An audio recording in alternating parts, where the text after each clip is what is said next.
Hello, and welcome to basically part two of best song intros, but this time just with a little bit more specificity of intros that kind of have an identity to them. You know, people be like, oh my God, the intro to that song. And the other person's like, oh my God, I know I love the intro, you know?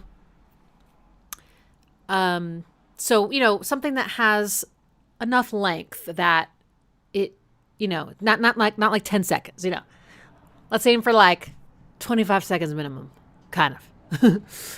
And we will be listening to the intro a little bit into the song, but we are going to just kind of focus on the intros today. And then the last 90 minutes will be for the super chats only. So if you want a better chance of your request being handled and you have the means, super chat away. And one request per person. I'll play one song per artist. So, you know, if you accidentally super chat something that's for an artist that's already been played, I will just let you know and see if there's something else you've got. But you can kind of keep an eye on the super chats as well. Yeah. Okay. How y'all doing? It's a beautiful sunny day over here. It's hard to be in a bad mood. I was just painting. So I was just not thinking straight and I grabbed, oh, that's right. I was trying to, how do you remove, so once you paint with the roller, how do you get the roller off? Because it's covered in paint. It's slippery. And it's really on there. Anyway, I just grabbed it. And then I was like, that was stupid. And the paint dried all over my hands. And then I touched my head. So I had like gray hairs here for a while, but I was able to get them mostly out. Anyway, you probably wouldn't have noticed that, I guess, on camera. Never mind. I thought it was so obvious, but it's really not.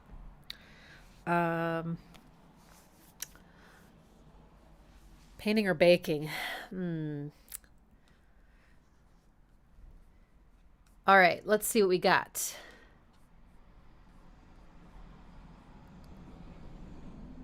Someone's request is like half cut off by my pinned post. Sleepy Time something museum, the greenless wreath. I bet you that's enough text. Oh, look, I can let's see. Intro is a warm crescendo with climax and changes sound completely.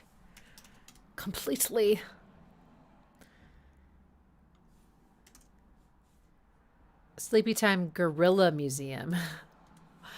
Wow, the greenless wreath. Did I say wrath? I think I said wrath. Greenless wreath. Okay. All right. Are y'all ready for intros? Oh, Milo. She wants more food. Okay, just a second.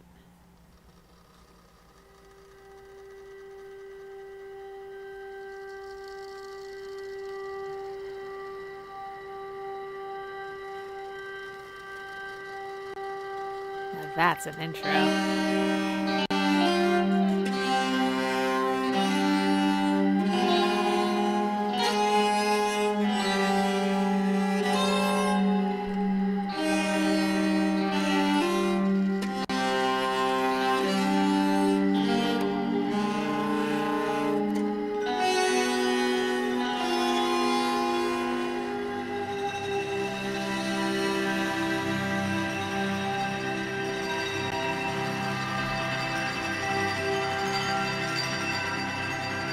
See, now I have to know what the rest of the song sounds like. I'm so intrigued.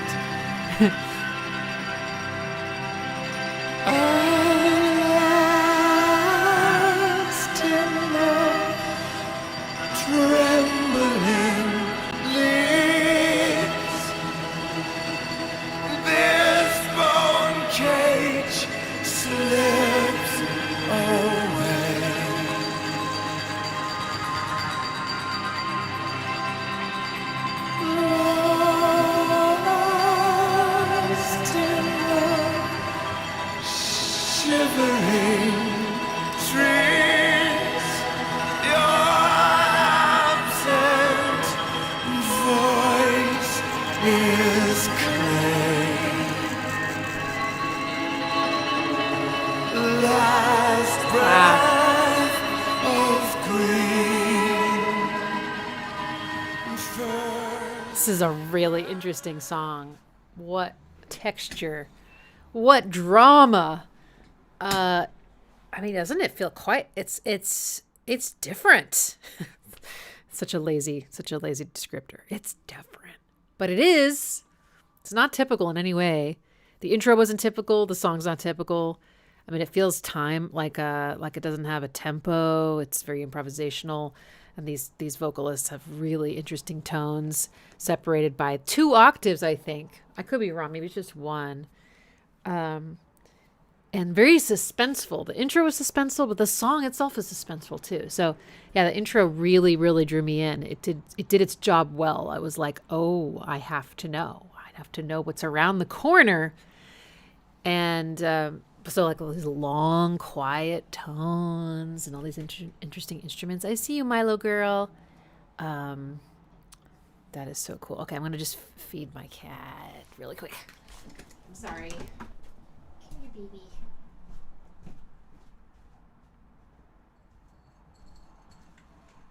Here you go.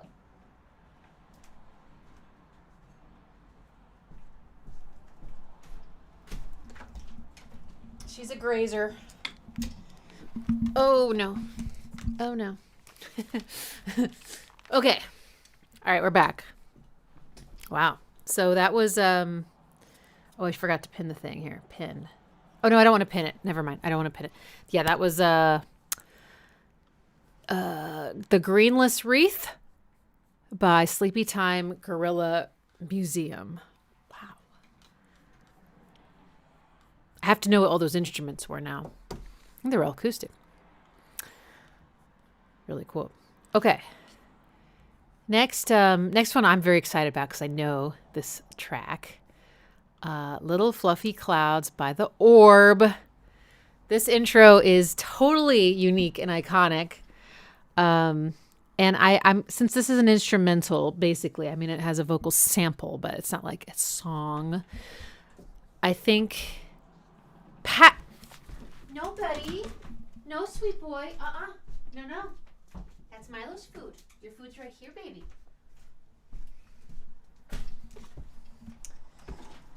What was I saying about the Little Fluffy Clouds? The song, I'm going to say, where does the song start? I don't know. I guess I'll just play into it as much as it makes sense. 1990. I can't believe it. For some reason, I didn't discover it at that point. I think I discovered it more around the year 2001 or 2. So, over the past few years, to the traditional sounds of an English summer, the drone of lawnmowers, the smack of leather on willow, has been added a new noise. What were the skies like when you were young? They went on forever. We lived in Arizona, and the skies always had little fluffy clouds in them. They were long, clear. There were lots of stars at night. They were beautiful, the most beautiful skies, as a matter of fact. This is a different mix than I'm used to. Purple and red and yellow and on fire, and the clouds would catch the colors everywhere. This is not the right version! No! Okay. That one's too fast, and it kicks in way too fast. Over the past few years, to the traditional sounds of an English summer, the drone of lawnmowers, the smack of leather on willow, has been added. Unless I've been listening to the wrong version all these years? What were the skies like when you were young? They went on forever. We lived in Arizona, and the skies always had little fluffy clouds in them, and they were long and clear. There were lots of stars at night. And when it would rain, they were beautiful, the most beautiful skies, as a matter of fact. The sunsets were purple and red and yellow and on fire, and the clouds would catch the colors everywhere. That's neat, because I used to look at them all the time when I was little. You don't see that.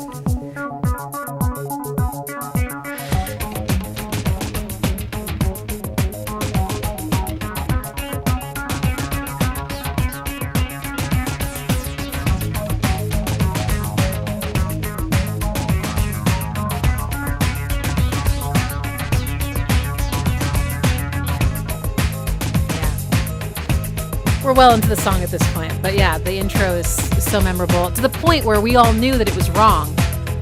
The rooster was missing, and even the plane sounds were wrong. And I was like, Little fluffy clouds, little fluffy clouds,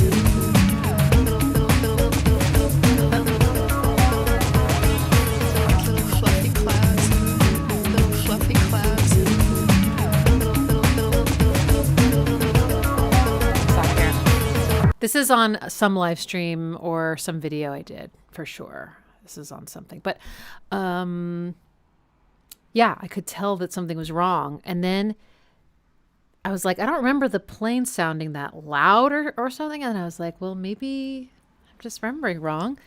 And then the like bass line started to come in, not the bass line, sorry, that synth started to come in with the drums slowly fading in, and it was fast. And I was like, this is wrong.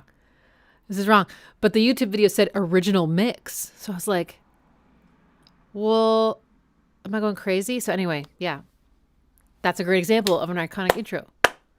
We knew it was wrong. Yeah, that samples a lot of cool songs. Steve Reich and Pat Metheny's Electric Counterpoint, I think is what it's called. Yeah, the guitar part. It's really, that's even the original is very pretty. Like that piece of music is so pretty. Okay, our next intro is Red Hot Chili Peppers, Deep Kick. I don't know if I know this one.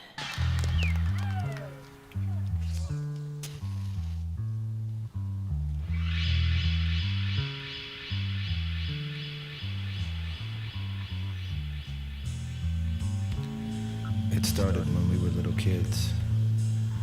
Free spirits, but already tormented by our own hands, given to us by our parents. We got together and wrote on desks and slept in laundry rooms near snowy mountains. This song and is slipped smoking. through whatever cracks we could find, minds altered, we didn't falter.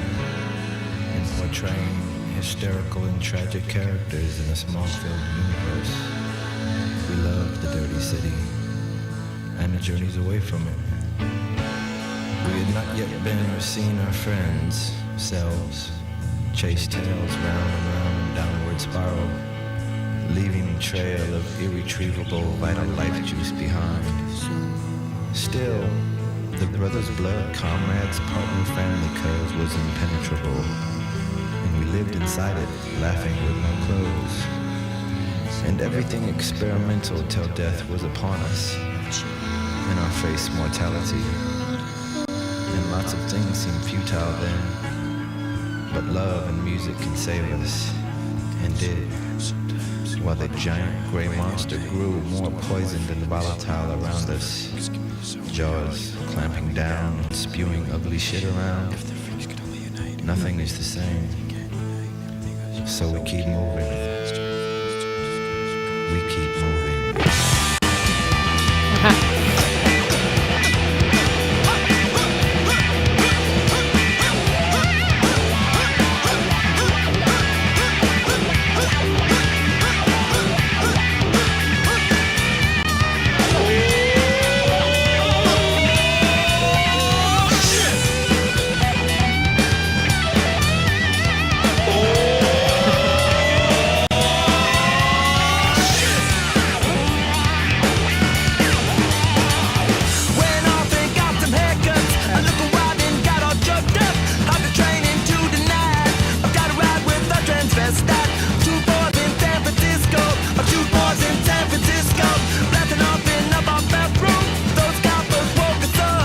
Okay.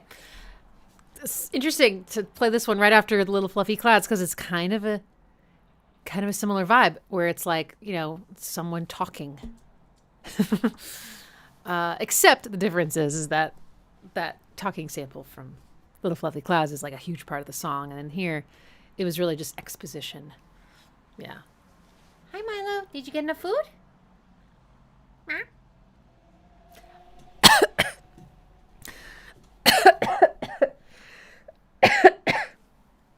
I hate it when you swallow wrong. and you start choking randomly. It's like, this shouldn't happen. Yeah, that's cool. Very moody, very it made me think of like immediately made me think of like a film. Like I started imagining like a scene with characters and like the cinematography and the lighting, and so it was like incredibly evocative of or it even could have been itchy. It even could have been like a play or something, I felt like they were in a bar and people were smoking immediately. I don't know. We did roundabout intro last time, right?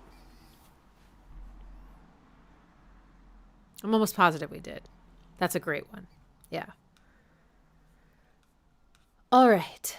Our next one is going to be Days of the New, Shelf in the Room. Why do I recognize this band name?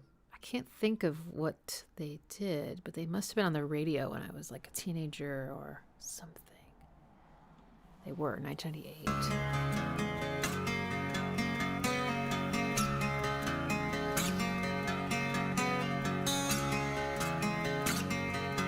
Nice guitar.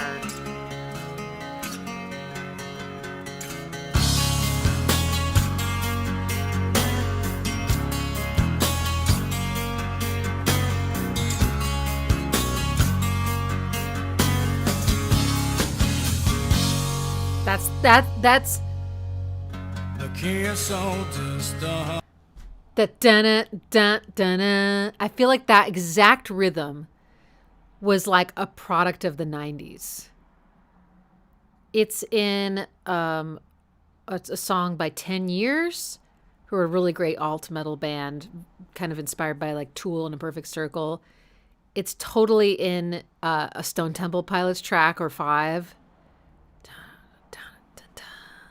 Especially with that like long, like, it's dun dun dun dun, and then like long note. Like I think in all of them. I love it. It's good. It's got a lot of syncopation. What is this? Oh, the way he says doors is very unique. Know what to listen for. The shelf in the room has been the way of holding me and letting me stay. Kick me out. I don't know. I feel like I may have heard this before, but I don't know it very well if I have. But yeah, I don't recognize any of their song titles. But I knew Days of the New. This was a band. Well, it's a Zeppelin reference. The jun.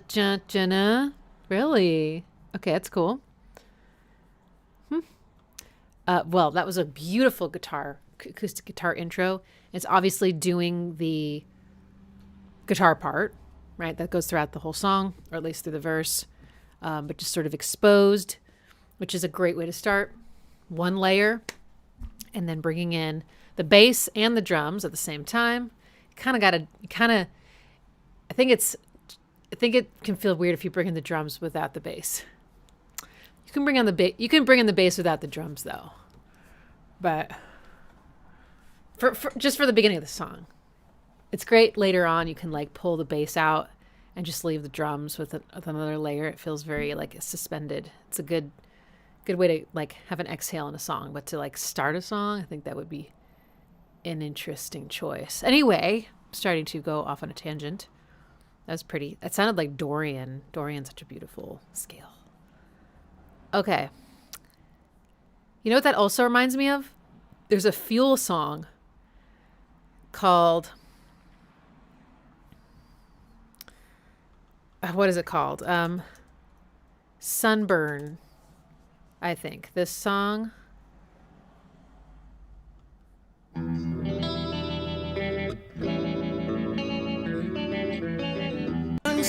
suspicious and anxious like a blanket cover on the screen. They do the same kind of R, but also similar vibe to the songs, I feel like. Not a bird in the trees. There's a content creator, I can't remember what his name is, but I catch his videos every so often where he plays all of the grunge, like lead singers of grunge from the 90s. I'm sorry, not grunge. What am I trying to say? He does all the lead singers of 90s, whatever that is. And so he's got the lead singer from Pearl Jam and Stone Temple Pilots and Scott Weiland, I know that. And Creed and anybody that, and he calls it Yarling. And I don't know if he made that up or if that's what it's called, but they all like talk like they're yarling the whole time. They're like, oh yeah, I came up with like, I can't even do it. And they're like, I came up with something new. It's like, like, you know. Now Scott Weiland didn't always sound like that. Only when he was like, it's like one of his modes, like the I am, I said I wanna get next to you. Then the next song he's like, visions of Mexico seduce me. And it's like, he could sound like anybody. All right, anyway. Eddie Vedder for Pearl Jam. Right. Yes, Rigo, Nine Inch Nails, exactly. There's a song that goes, it's Fault Line, I believe. Yeah. So you'll hear the jana, na, na. Is that what we're talking about? Or are you just talking about this part? Oh. Well, this is both for this example and the last one. Oh, no, it was this song, right? I'm getting so mixed up. That's that same rhythm. Jana, na, na. Yeah. Didn't Tool do that too? No. I'm thinking of this band. Okay. All right. Well, that was fun. Okay. The next one is, so this is, we're going to do a live stream maybe next week, where we're going to listen to the intro tracks to albums, because there's some great albums out there that have an intro track. And we all know it's the intro track. They're short, they're different, they're the intro track, often instrumental or something like that. This, what I'm about to play, is sort of neither of those. It's an intro track to a song. And you listen to them together. So I think it counts because I've never seen this separately. It's the intro part of a song, but it's got such a unique identity that it has been given a name also. And it's Foreplay leading into Long Time by Boston. My dad really loved Boston. And so this is one of our favorite things that Boston ever did is this intro, Foreplay. It's incredible. I've never heard a rock organ sound this amazing. And I'm pretty sure there's also like a harpsichord or something. Anyway, these guys are kind of geniuses. And this is I'm pretty sure it's Boston. It was mostly started by one guy, I'm pretty sure. He was playing all the instruments in his basement. Am I thinking of the right band? I'm pretty sure it was Boston. And then he was like inventing technology for the guitar tone he wanted. I think it was Boston. Anyway, so yeah, here is Foreplay. We'll listen to it into Long Time just to get a little bit of the feel of the connection, but yeah.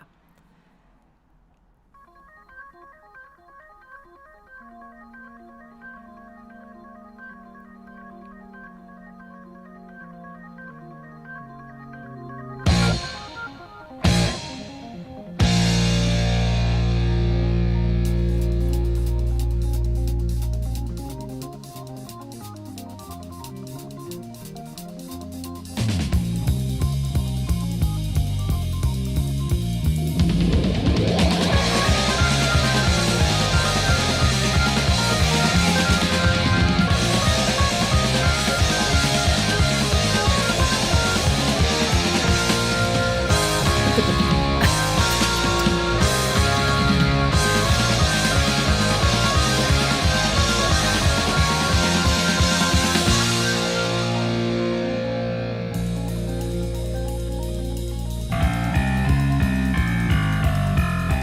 that's what I thought was a harpsichord. It's just a bass, but it's so...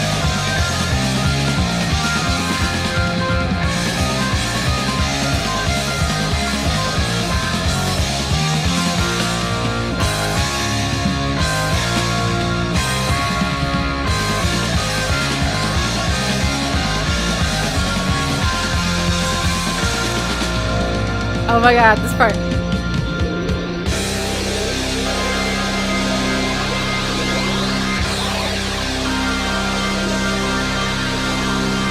And the guitar.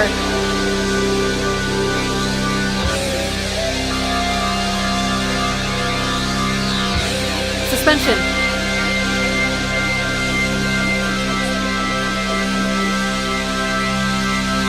I saw that live and it was insane. There's a huge organ on stage. So cool.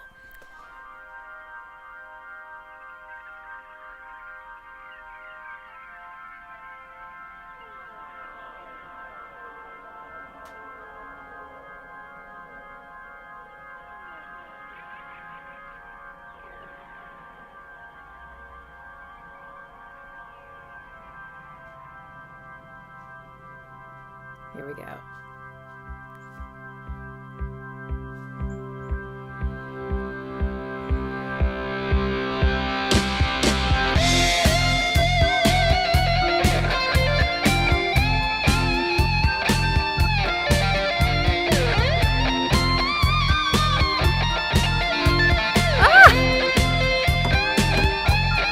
It's been such a long time. Isn't that incredible? I think it is. Time doesn't wait for me.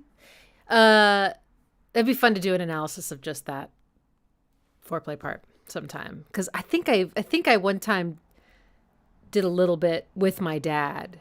I feel like I have this memory of, because this is like, we would listen to Boston, we would do the air guitar together, we would even do like, you know, whatever you call that, and drumming, pantomiming, air drumming, I guess, and like, you know, freaking out at the same spots and everything. And you know, like listening to that with him is just the best, because we're, you know, every hit, we know every hit and everything. We love the same parts so much, and it's so dynamic and crazy. And yeah, he loves the part where I was like, I think it's a harpsichord. No, it's just a bass. But again, this engineer guy, whatever tone he got out of his bass there is so like, it's like really like biting sounding. You know what I mean? It's not like smooth the way the rest of the bass sounds. It's like, but it goes ba-dum, down, down, down, down, down, down, down, down, down, down, down, down by itself. He loves that part. Oh my gosh, it's so great. So yeah, that is such an epic intro. I can't really imagine long time without that, right? So I don't even know how they did that on the radio. They must have just played the whole thing, right? They had to have. How could you leave that out? Anyway, it's so good. Thanks to whoever suggested it. I think they were like, does this count? And I was like, it does to me. So good. But yeah, that's like one guy just doing all of that. Absolutely insanely talented. I mean, the organ parts were all arpeggios the entire time.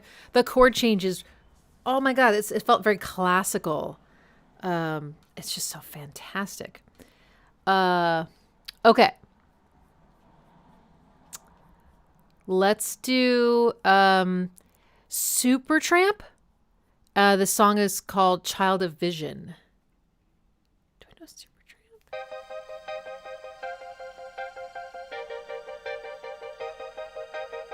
This feels very 80s.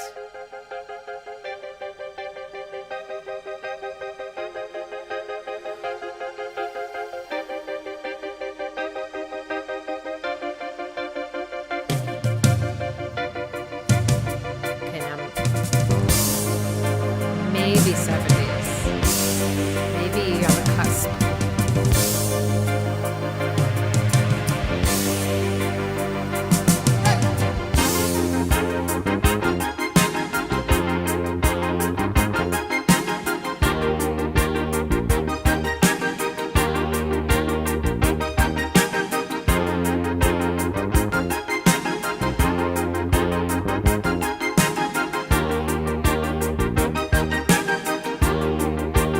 logical song.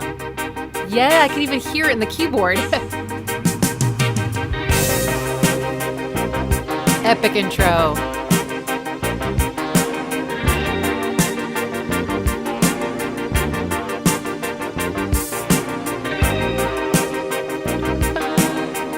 I forgot to turn on my cool lights.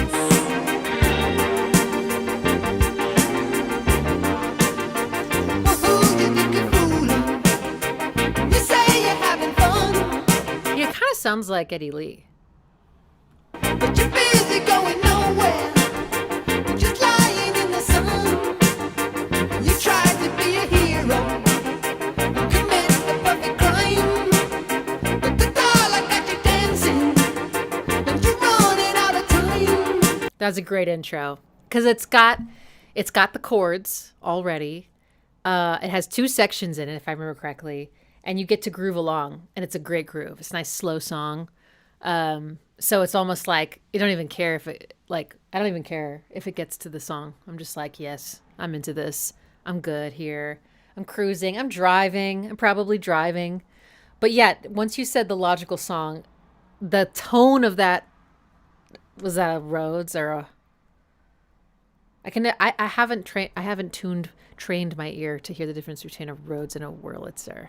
But I feel like it was one of those. But the specific setting, I feel like, you hit a preference. It's the same as those chords. And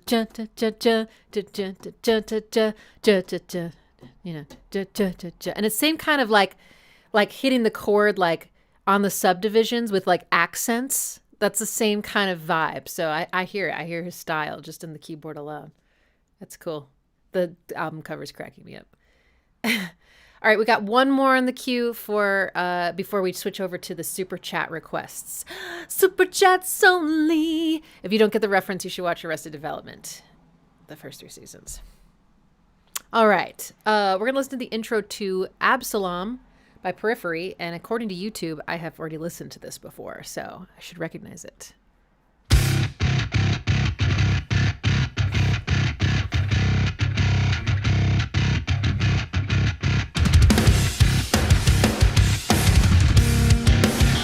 Oh, yeah.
Okay, so what I like about the intro is obviously the bass and the chuggity-chuggities and the drums are doing what they do throughout this part of the song, right?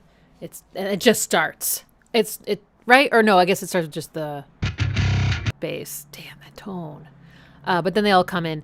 But what I really like about it is whatever guitarist is doing that clean, I think it's clean, those weird kind of wavery chords. These like, okay, it's maybe 2 guitars. Or if it's 1, I don't know, it's panned. Like, so maybe it's 2. Kind of feels like 2. It feels, you know what it feels like?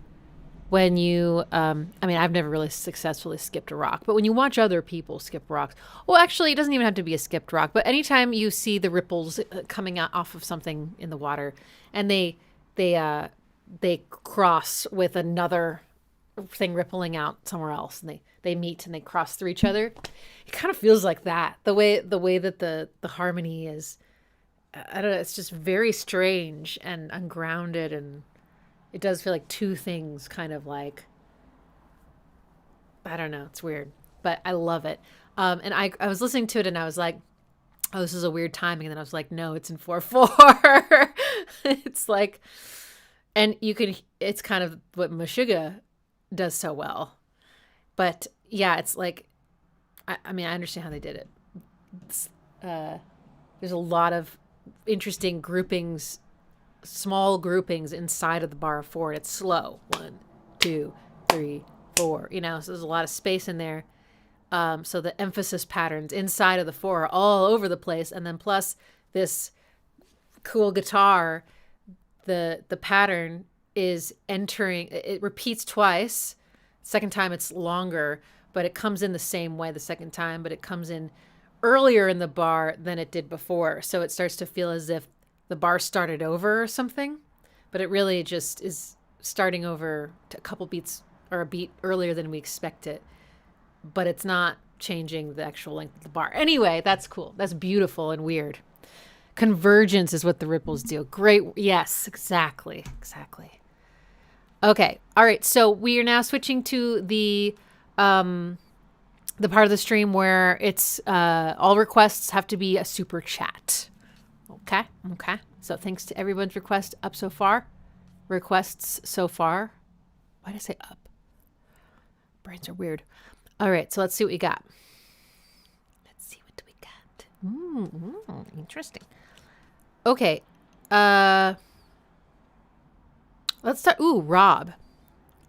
Rob requested Crazy on You by Heart. Oh, I'm trying to remember the intro. I know the song really well.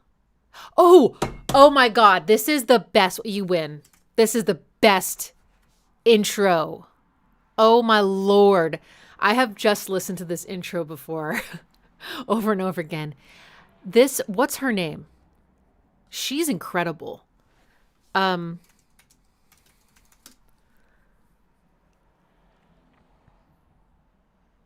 thought it was a female guitarist, but now I'm like, no, maybe I'm just thinking of the singer. Who's playing guitar? Oh, okay, never mind. It's Roger. All right, whatever. This is amazing. Singer is also incredible, but I thought it was. I swear, I thought I remember reading it was a woman. It was not Nancy Wilson. Okay, thank you. I was like, I swear it was a woman singing or playing this intro. Because I was reading about it. Okay. Yes, I'm excited. I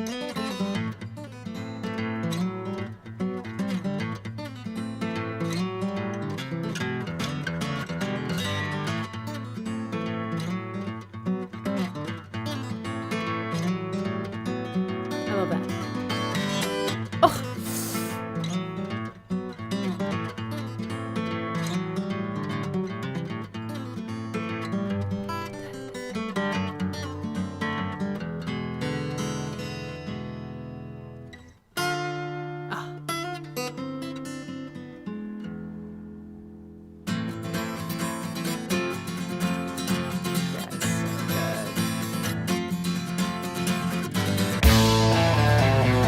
Flat 6.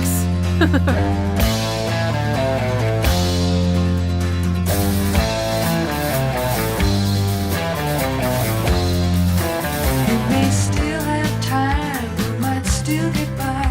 Every time I think about it, I want to cry. With bombs and the devil, and the kids keep coming. No way to breathe easy, no time to be young.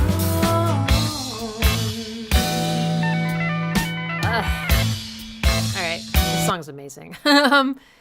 This intro is so gorgeous. My favorite part is when, so this intro is actually in 12/8, right? Yeah. So you get those like 4 beats, but each inside of each one you get 3. So you end up with 1, 2, 3, 4, 5, 6, 7, 8, 9, 10, 11, right? Okay, so and you can hear the flowiness of the groupings of 3. Especially when for just one bar, she switches to 4/4, where each beat is subdivided into 2. So it has a completely different feeling to it. So it's this part. Let's see if I can find it. that. Right there.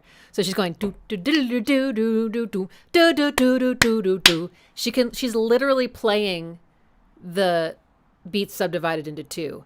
1 and 2 and 3 and 4, like that. If she kept it going in 12/8, it would go 1 and 2 and 3 and 4. It would sound swung. But she straightens it out. And I just freaking listen to it one more time. Oh, and that part was so good too.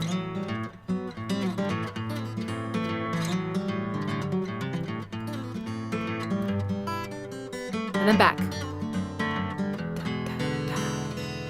And this 10th. Ugh. Exquisite. And I think it's Dorian also, right? Mm-hmm. Yeah, totally. Dorian is so great. Really is. Oh man.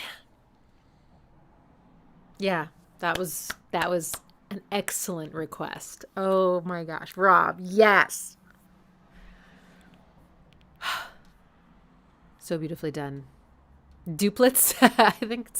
I think it's yeah, I guess so. Duplets sounds funny. I guess so. that tracks. It must be a duplet.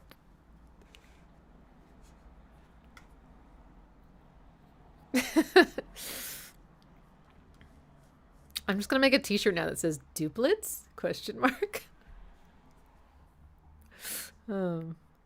Absolutely beautiful. Neo. Oh, now playing classical gas. Yes, exactly. It definitely has. So what is this, neoclassical? Is it gassical? Fuck yeah. All right. I got to know that song as well as I did because of Guitar Hero. I can't remember how they managed to do I ended up only playing on the expert mode. It was funny. At first, I was so bad at Guitar Hero because I was trying to play it like a musician. I was like trying to anticipate, like I was trying to play it like an instrument, and I like would know some of the songs, and I'd be like, and I would like my hands would move when there wasn't anything there on the video game, but that was on easy mode because I was learning. But then once I was like, oh, I got to play it like a video game, and I just have to press when I see the color, Then I was like, okay, I got it. And then once I got it, I just went straight to the expert mode. And I was like, I'm just going for it. And I can't remember how. I think this is the part where I would either barely make it through or I would fail.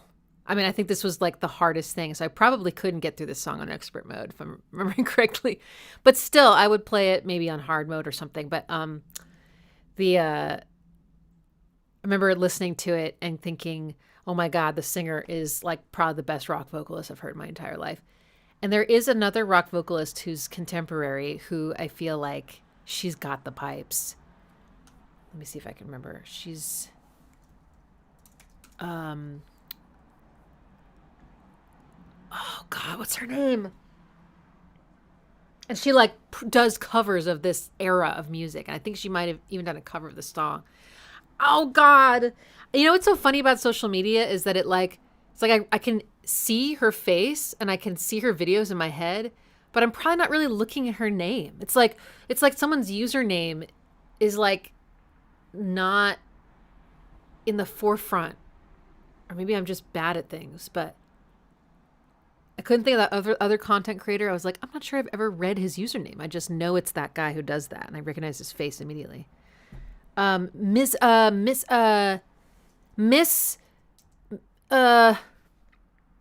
a play on words.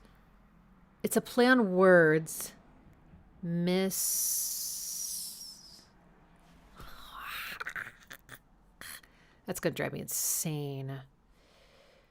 Does anyone know what I'm talking about? No, they don't.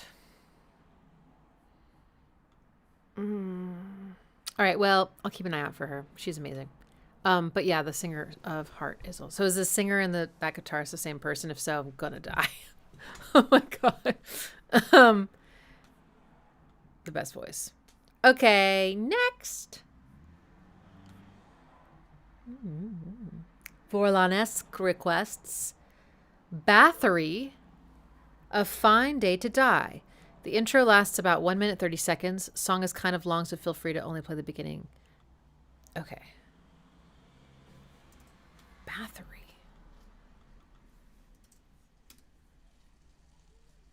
This looks like maybe metal. No.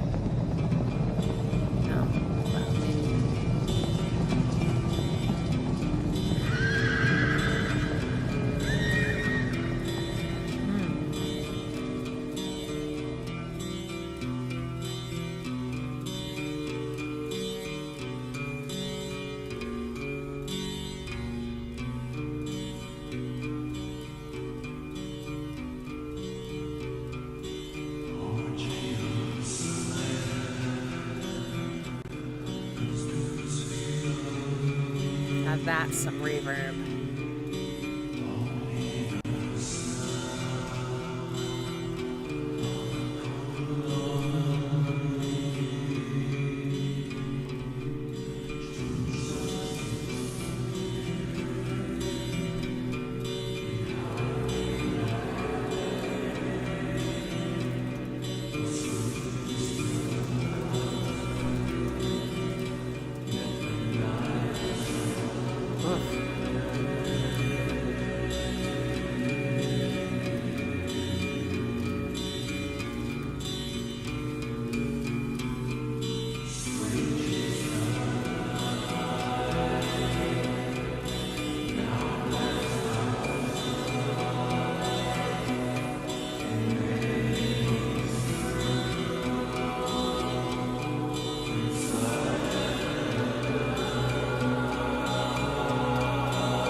I knew it was gonna be metal.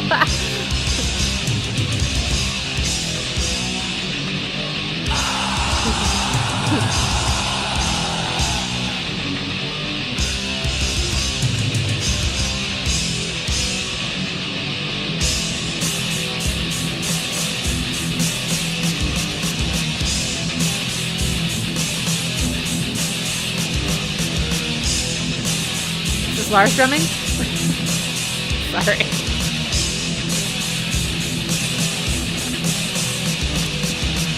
Okay.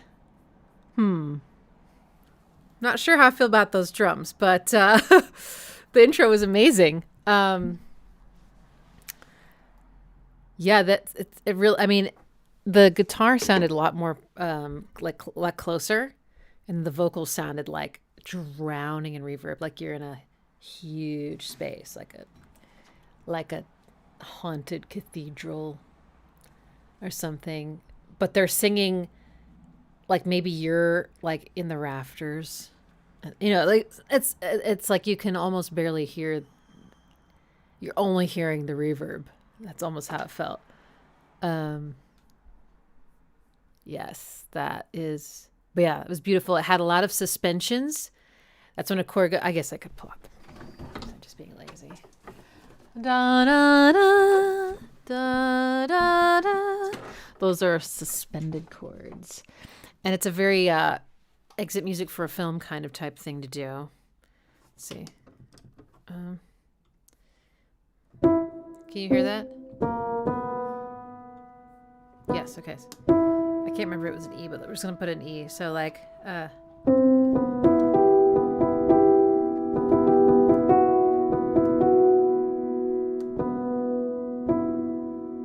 then it would be like, and then it would be, wait, I got to do this in group position. So these are suspensions.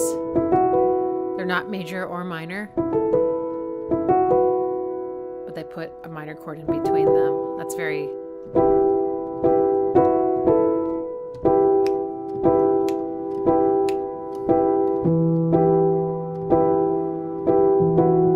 Yeah, that's cool. And the harmonies and the vocal sounded very like, I don't know, chanting. Lots of big fists and stuff.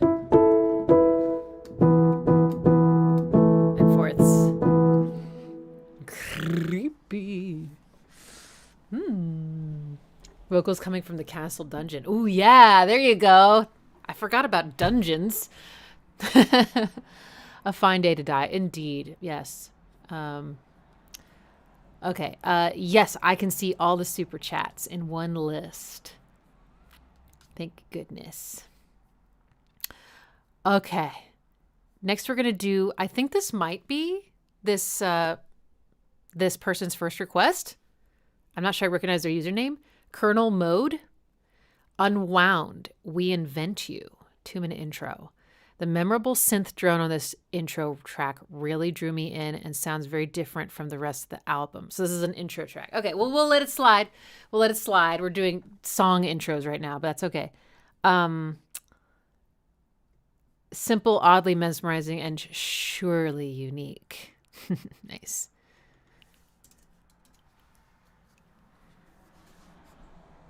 Oh, it is a song. It is an intro to the. It is an intro to the song because the song is 5.5 minutes long, 6 minutes long. All right, cool. We're good. We're good.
That's a good place to stop. Cool. Yeah. So synthy. What did that sound like? Kind of square wavy, if I had to guess, but maybe not completely pure. Had maybe a little bit more edge. Yeah, it did. It had more edge. So maybe it's triangle. Anyway, but it yeah, it's a suspended chord. It's a big, big, big, fat suspended chord. A, I think it was. Just so funny, we were just talking about suspensions. So if you play A and then D and then E, and then you just keep doing that, and then maybe do another A on top, you'll get it. Does that sound so good? Ooh, it sounds really nice on this felt piano too. Just those high notes. Oh, pretty. So suspended chords sound very unresolved. Like, not like a major chord. It's like the end. Suspensions, on the contrary, have this sort of suspense. That's not why they're called suspended chords, actually, but it's kind of handy. They do feel a little suspenseful. I think they feel kind of wanting, and there's a little bit of movement, or they inspire movement, because they don't have the same harmonic stability as just like, or even a minor, or even just a power chord. This note changes everything. And it creates tension that we want to resolve, like this. Or maybe. So just all 2 minutes of a suspended chord definitely makes it feel like we're heading to a direction, which is part of why I think it felt so enjoyable to listen to for 2 minutes. I think if it were just a major chord, I actually might have gone insane. You know, it's just like, just imagine like just that with like, just for 2 minutes. That would make me possibly put me in the madhouse. So, cool. All right, nice one. Yeah, that was sick indeed. I agree. Thanks, Colonel Mode. Okay, next is Atomic Audrey's request. Audrey B, sorry. Oh, I see. You got the backwards. Okay, so it's probably Atomic Audrey, right? Because the B and the D are like visual or ornamentation. I love that. I love the symmetry. Pink Floyd, Sheep. Intro goes to about minute 40. Okay, cool. I don't know if I know this Pink Floyd song. I guess we'll find out. I'm going to turn on my lights. I guess I'll turn them on before.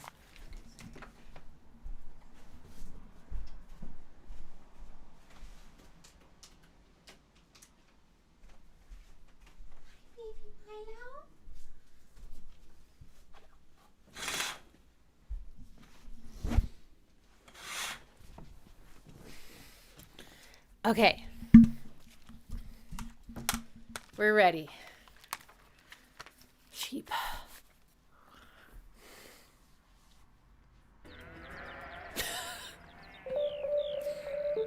Sure, why not?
The bass is starting to move now.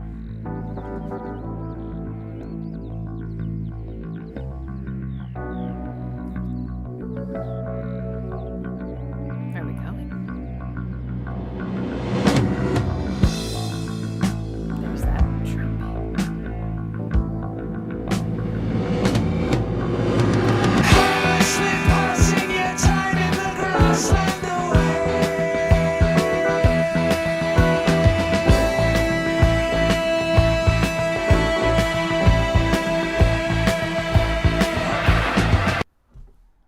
What just happened with his voice? It sounded like it turned into a guitar or a synth. What was that?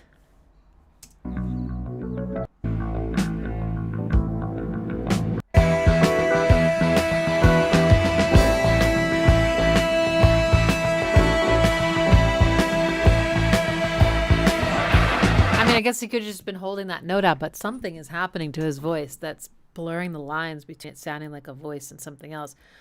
That is crazy.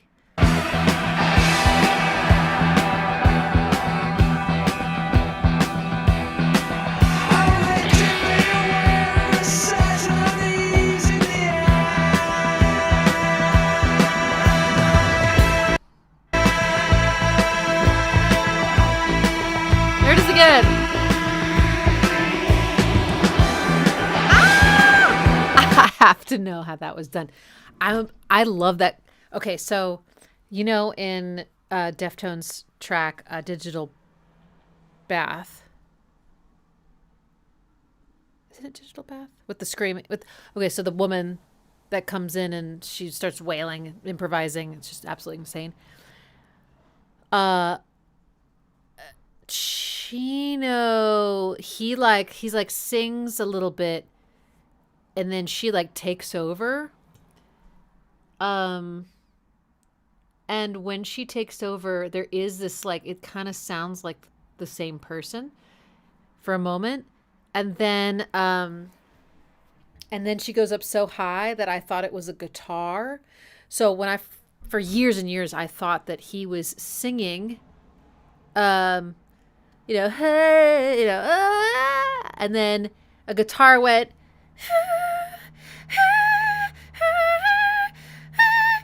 I mean, maybe it does, but I thought that it was a guitar always way up high. Like, I thought it was like this perfectly engineered, like back and forth of a voice with a guitar so that you couldn't tell the difference. And I was like, that's so genius. Come to find out, it's just an incredibly talented, different vocalist who's like, can sound like anything. At least that's what I think. That's what I thought. But ever since thinking that, I guess I've held that as like, it's like a really amazing thing to be able to accomplish. And it's kind of happening right now here with this long note. It literally sounds like it turned into a synth that then started to get some modulation, was starting to give it that. I mean, so maybe it might be distortion and reverb and stuff. I don't know. That's so cool though. Okay, vocoder and synth crossfade. That's so brilliant. That's so cool. I don't know why I think that's so cool. Maybe it's just the concept of one instrument like slowly turning into another, but it's also just the fact that it like doesn't happen also maybe makes it even more amazing. Is this a piece of tape on me? Oh, it is. Okay, random shit. I definitely want to listen to the song at some point. We're not going to do it today, but this sounds like this side of Pink Floyd is pretty exciting to me. The song sounds like it's very minor, and it's a lot more upbeat than when I think of them. They have these really, really slow songs, and I love slow songs, but it's almost like the energy can feel a certain way, and this one has a lot of punch, and I'm really digging the way it feels. Pink Floyd plus the punch is exciting. But back to the intro. What was it again? Oh yeah, with the sheep, and I'm guessing. Okay, is that a Rhodes? Rhodes. I bet you if I just learn a little bit about the difference between those instruments, it might help me understand, and just listening to them more, hear the difference. But right now in my brain, it's just like one category. Cool. That's beautiful. And very improvisational sounding, right? No drums, no timing to me. It feels very like there's a drone and the bass, and maybe some, it's a little jazzy, just like a little bit.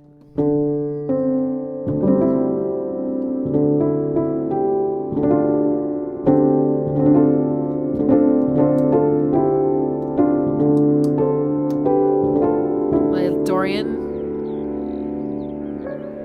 See? There's the jazz. Brana, little.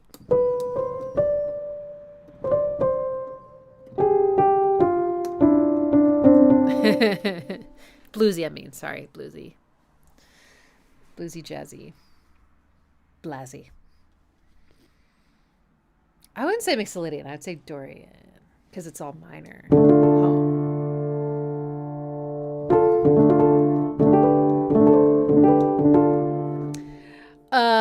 Okay, nice. Very nice. Next is Nick's request, Andromeda in the Deepest of Waters. Energetic prog from 2001. The intro is approximately 2 minutes, 10 seconds long. Okie dokie.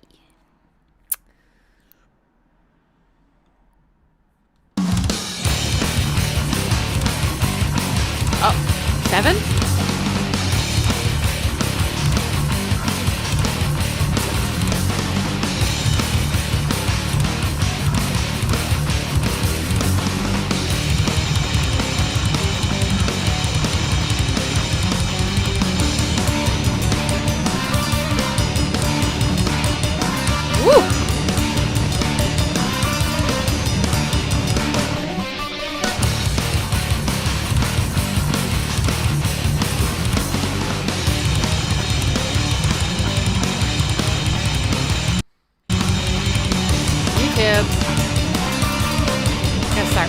Letting it buffer.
I saw something beckoning me, an ugly shade deep down in the sea. In the corner of my eye, and in a world so blind,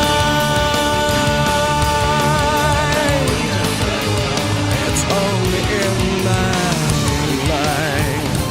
Wow, they're really skilled. There was this, I think that was Phrygian dominant. I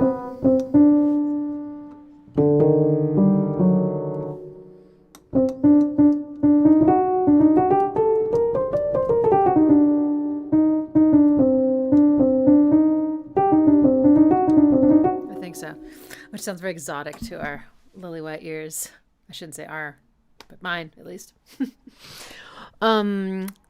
And yeah, virtuosic. Odd time signatures. There's definitely a 7, section of 7. And it sounds like they have so much going on in their proggy hearts that they could pretty much just take, I mean, it's almost like they took the song, the production under the vocal, and maybe like added accentuated a melody with like a higher guitar. Maybe they added the melody, so you had like two minutes of like something that feels completely full in and of itself. Like, you know, you don't necessarily even expect a vocal after that. I mean, if you know the band, then you do, but otherwise I would totally have thought that that was going to be a prog instrumental. So yeah, they're obviously like so good at the instrumental part too. So it's kind of cool. You get a bonus instrumental on a song in one. Wow. All I can hear is that. Okay. Sweet. Next, let's do Thomas Watved T. Vatved. Thomas Vatved? I get that right? Old Last Look.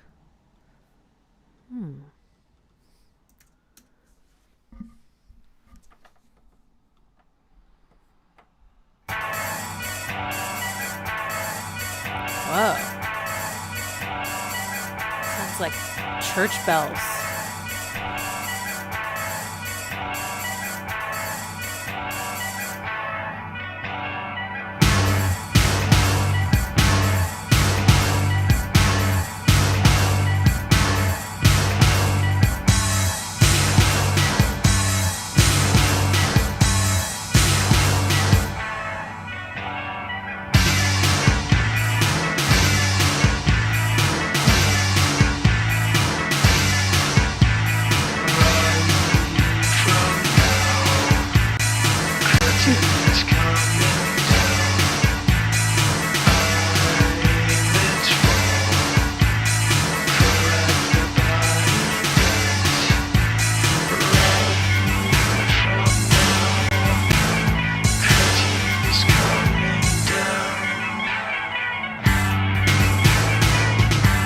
Wow. This is cool. I think the thing that's really standing out, I mean, even the drums are interesting. It's in 4/4, but like the pattern, the drum pattern is kind of unusual. It's not like a rock backbeat or anything. And it sounds programmed, but programmed to sound kind of like rockish drums, maybe 80s rock drums or something. But what's really intriguing me is the kind of bizarre, like confusing harmony. I mean, even in this part, but in the beginning of the intro here.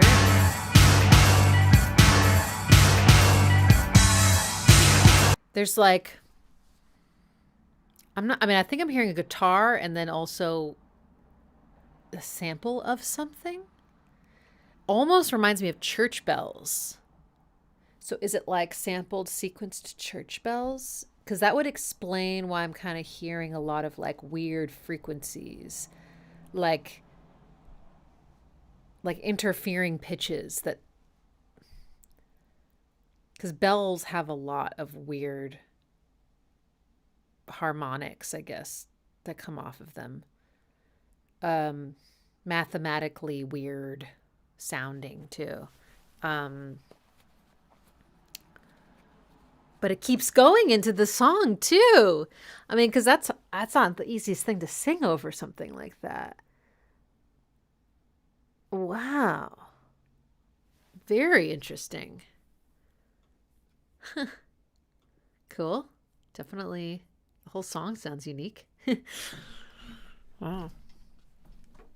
Even the drums are interesting. Yeah, I mean. Oh, wow. Wild. I'd be 2009? I thought for sure it was going to be from the 80s. That's cool.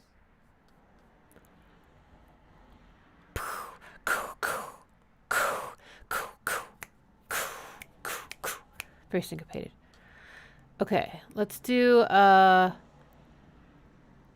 Keening Banshee 13. I'm not sure if you requested something before. Maybe not.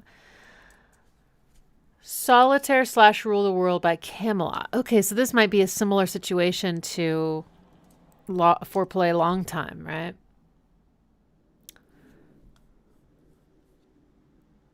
Rule the World. Camelot. Huh.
wow. I just wanted to look at the credits because I just got to know, like, the reason is because the violin. I mean, the violin is the star of that intro, and it sounds quite emotional, but I think it's programmed. But if it is this close to like sounding completely human. There's a couple things about it that made me think that it was actually programmed, but even so, it's amazing. It's if it is, then whatever VST they used is killer. I mean, that last like high note at the end of the intro was exquisite. It was like exactly what you would want, what a violinist would play. So I'm just curious. I have to know. I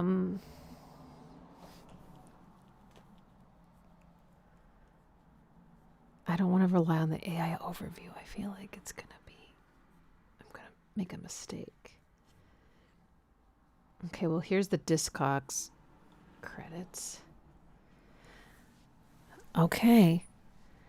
There's no credit for a violin, but there is for keyboards. So, wow. But that is just gorgeous. That would be so fun to analyze if I had more time right now. But, I probably need like an hour or something because there's a lot going on there. Very dark, very minor. But I do think there was possibly some other like chromatics and things that give it just a lot of like maybe a little flat too, or maybe just something that gives it that edge. Wow. The song itself sounds really great too, for sure. And the violin continues into the rock or metal track, which is cool. I feel like that's not super common combo, but they really nailed the marriage between them. Jeez. Sean Ross Harvey. I prefer the electric triangle myself.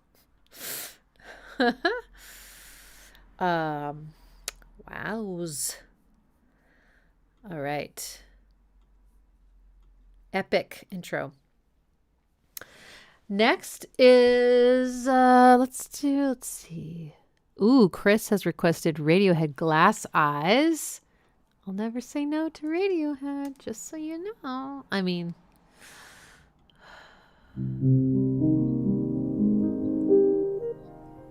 this is a shorter intro.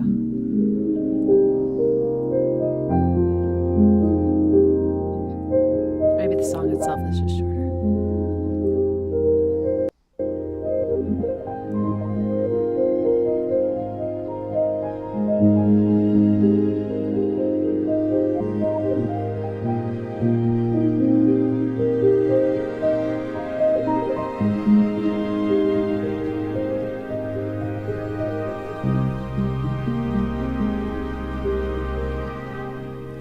That was a little longer than I remember.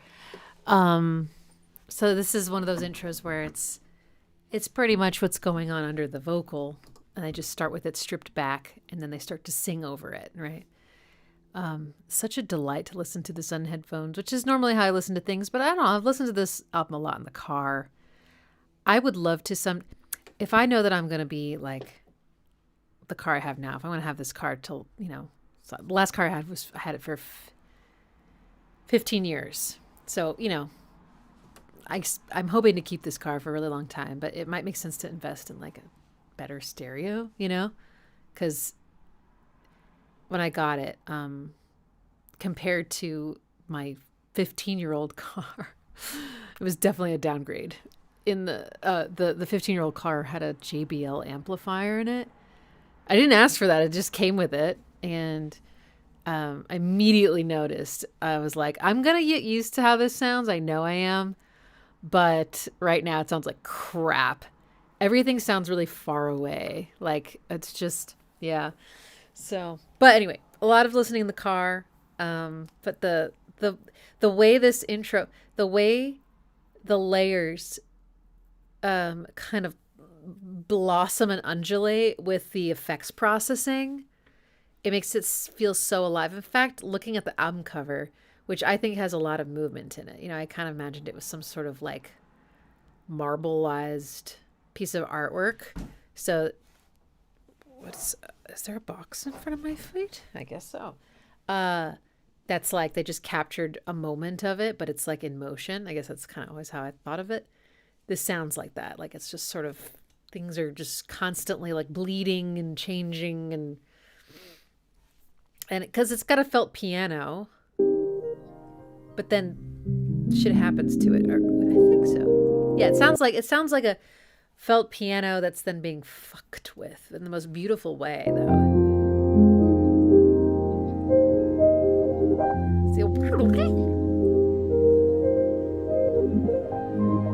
And then the strings. I can figure these chords out really fast. Might as well.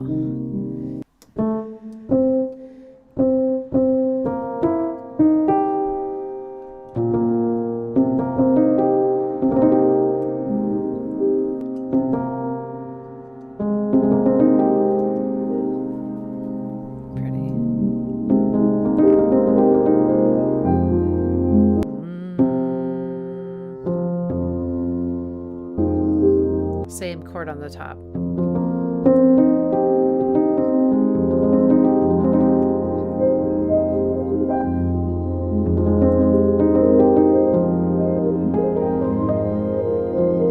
Flat 6, no wonder.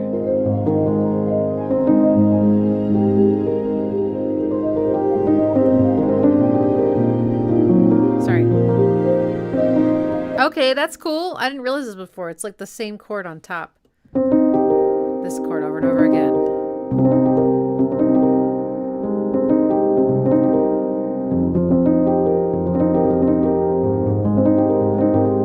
That's very Radiohead of them. That's pretty. Lovely, lovely. Okay, I love that album, by the way, Moon-Shaped Pool. Somehow I ended up listening to that album more than I've listened to like Hail to the Thief and Amnesiac and stuff like that.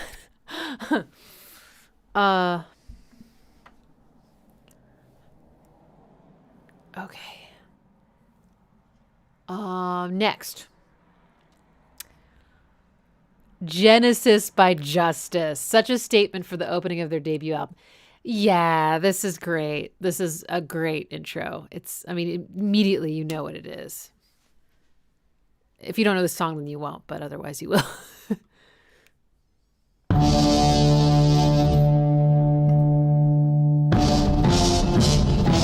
It's gotta be sampled from something, right? It's gotta be. Okay, so that's kind of interesting. So I think this intro is a sample from some other piece of music. So if you know the original but not this, then you'd be really, really upset about what's about to happen. It sounds like an old movie, you can even hear the crackling and the timpani.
Dun, dun.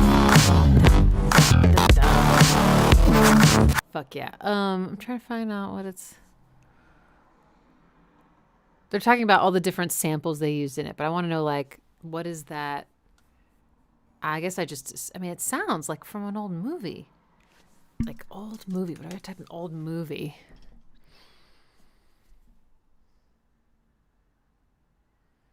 They sampled uncredited snippets from various sources. The distinctive hand clap from 50 Cent's In the Club. Oh my God, you're right. It kind of has that. There's this. Okay, it's hard to put into words. And then bits of vocals from Slipknot and potentially elements from Queen. It is very glitchy. But what about the big horns? Okay, what did Justice sample for Genesis intro? Chopped and repitched the theme from the original 1954 Godzilla movie. Someone just said Godzilla, right?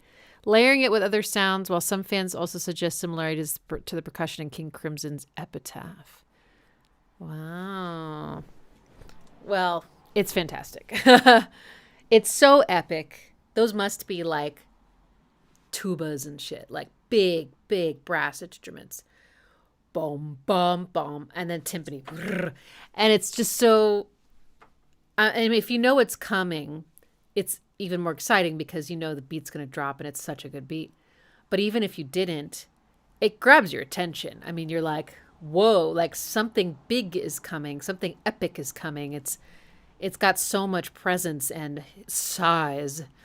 So Godzilla makes a lot of sense, of course, right? It does sound kind of evil. Or dangerous at the very least. Maybe not evil, but dangerous. Large and dangerous. Does that sound like the next Perfect Circle track? Large and dangerous? Wow. Great one. But yeah, it's a banger. It's a banger. I love how it goes. Dun, dun, dun, dun, dun, dun, dun, dun, dun, dun. I love all the syncopation. It's so good.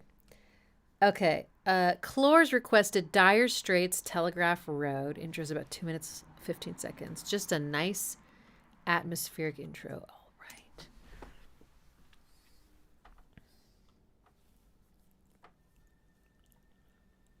Sounds like a movie. Just saying.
Oh, yeah. Oh.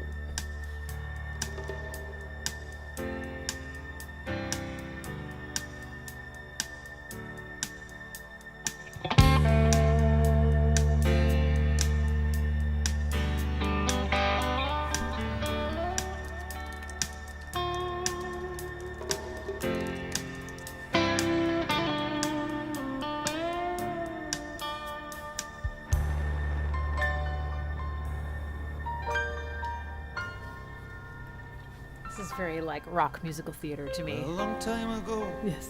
came a man on a track, Don't you see it? walking 30 miles with a sack on his back. Spotlight on him and he's And he sitting put down. down his load where he thought it was the best. Made a home. Why does he sound like Bob Dylan? Does he always sound like that? That's very cinematic. I think very melodramatic, and it had lots of different parts in it. Though, I mean, the first part is like, I'm in a movie, and then it got very like ambient. It's slow, but this whole band starts to fade in out of existence, and then we get up to tempo for the vocal to come in, and you notice that one string is there for the whole intro. So even though there's a lot of different chord progressions and harmony changes, that one note is still in common, and is the drone that binds. The drone that binds. That's pretty.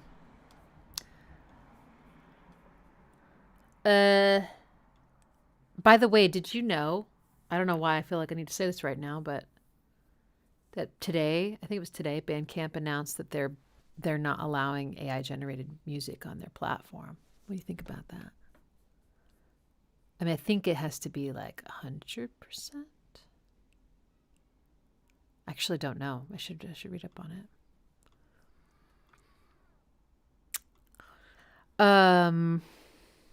Okay, our next one is, let's do Robos. Yes. Heart of the Sunrise. 3.5 minutes of an intro. Oh boy.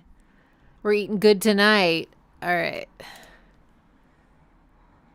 Song is 11.5 minutes long.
Good.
gotta hear what happens after this.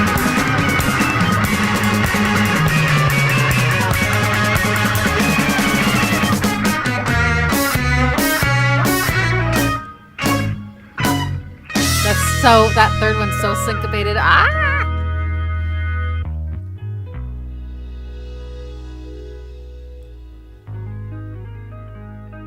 Okay, so the intro and the song are in the same tonal center, have the same tonal center, but very different timing. Oh, wait.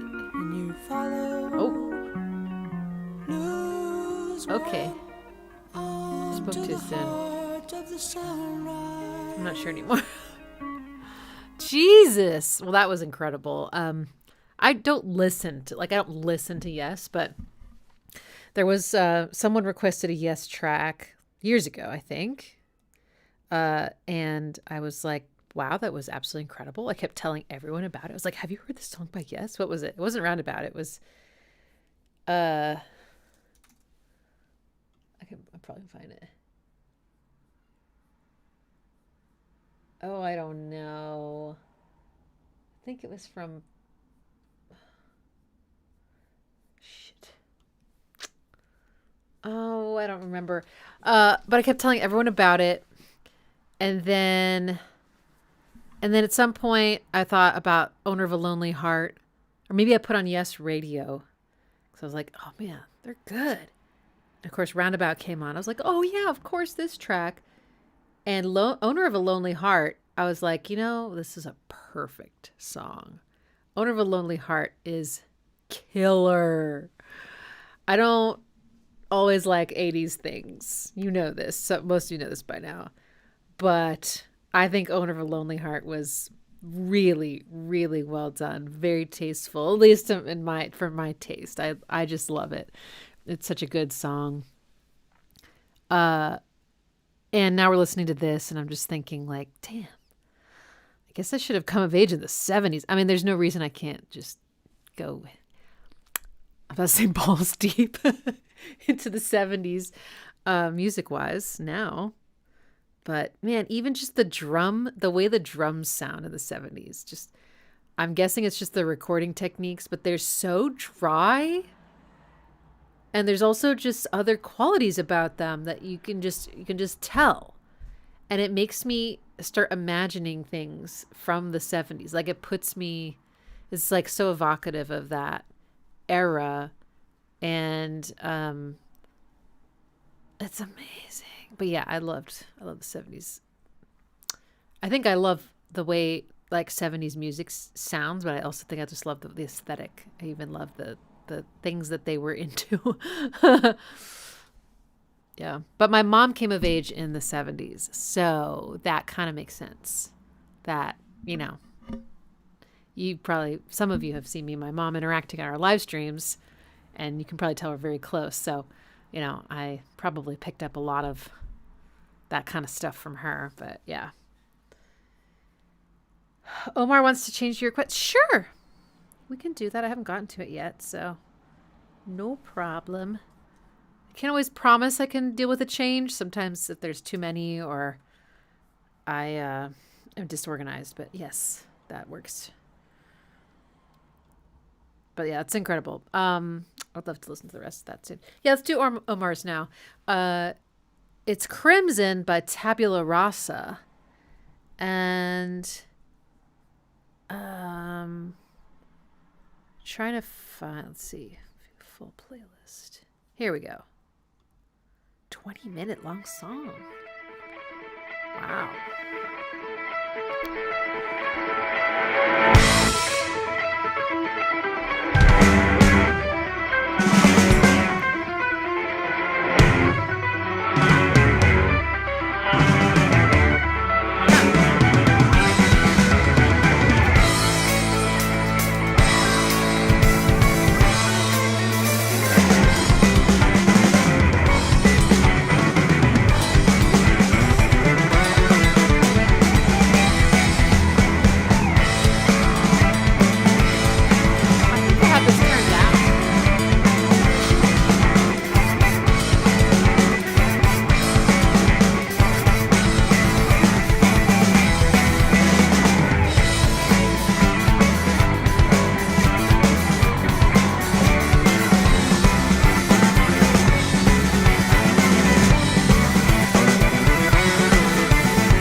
am I gonna know?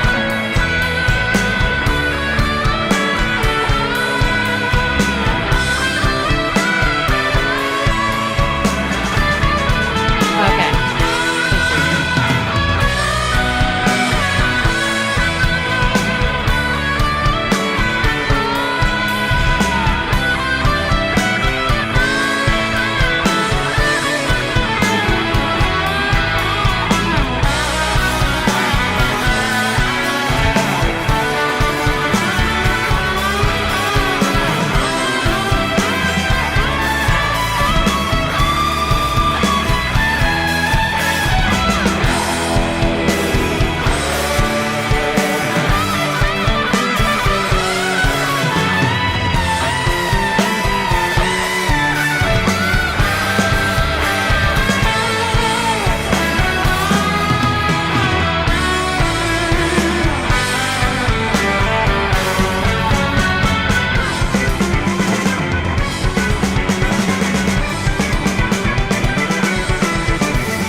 I can see why you decided to change your request after hearing that yes track.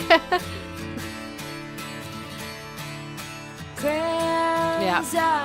Very similar kind of structure, right? This epic, weird time signatures, very, very singular identity, and then it shifts tempos and goes into the song, wow, very impressive. I mean, they sound like 70s prog, but I think they're actually contemporary because it says uploaded to DistroKid on 2016, and yeah. So that's amazing. And so nice to know that there are, there's maybe some 70s revival stuff going on. I love that. Beautiful. Amazing. Okay. Our next one is a shorty, but a goodie. It's the intro to Dead and Bloated by Stone Temple Pilots. Nice tie back, tying that back in from our previous discussion, Justin, if you were here, of the Yarlers. I am smelling like the roses somebody gave me on my birthday deathbed. I am smelling like the roses somebody gave me 'cause I'm dead and bloated.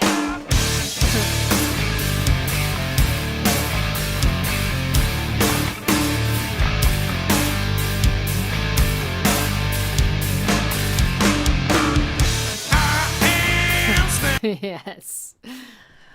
I mean, the moment you hear "I am," you know exactly what's happening. So iconic, unique indeed. Through the megaphone kind of sounding "I am," and I love that. He's got the click. You can tell he knows where he is. But for that gap between the two lines, you're like, okay, here he goes again. Yes, exactly. I love that long pause too, Sir Lemming. That's a great. And I also love how the drums hit on bloated. Dead and bloated. It's great. I loved that CD. Core. I didn't have records until this year, or 2025. But I had lots of CDs. I think I had cassettes and CDs, but I don't remember. Oh man. I remember only having cassettes when I was like a little girl, like 5 or 6, but I feel like by the time I was like 9. Yeah, because when I was 9, I got my first CDs, and it wasn't like, CDs? What's that? Like, they had been around, That would have been in the like early 90s, yeah. Okay, that was a good one. Excellent. Short and sweet and to the point. Yeah, Stone Temple Pilots are amazing. I've done one video on them, but I want to do so many more. I really want to do a video on Atlanta and on Pretty Penny and like some of their like kind of less rocky ones that are just so special. They're so cool. Okay. Next, let's do audio crash lungs. Mercury Rev, Lincoln's Eyes.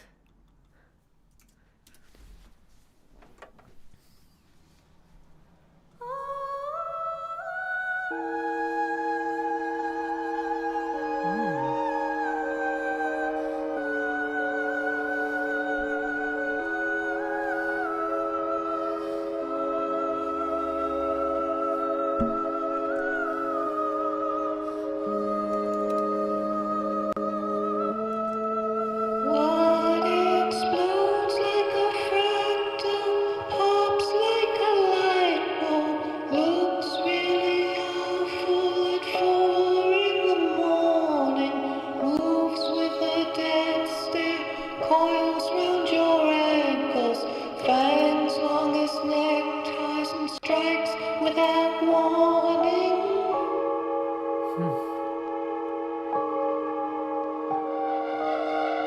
Oof. That is cool.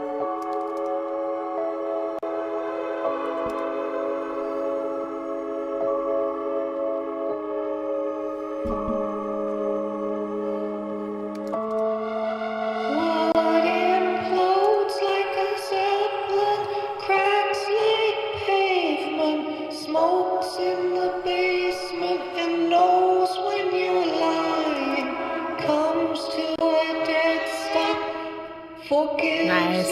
like Jesus, cold as a wind chill with eyes like a Lincoln.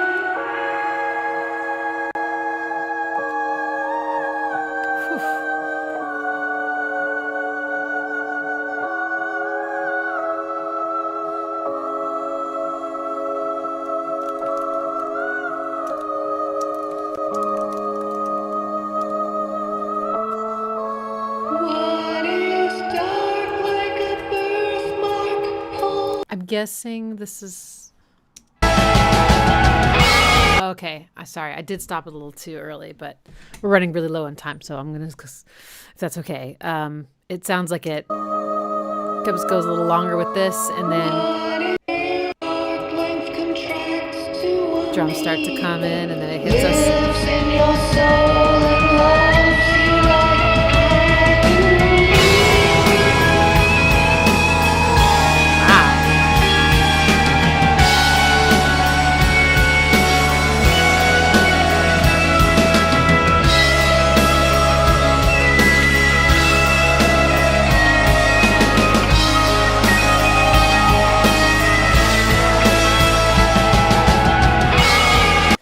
That sounds incredible. Okay, yeah. I think I might have to be short-winded at this point to get through everybody's. We're running out of time, but that's dope. All right, next is the intro to Elephants by Them Crooked Vultures.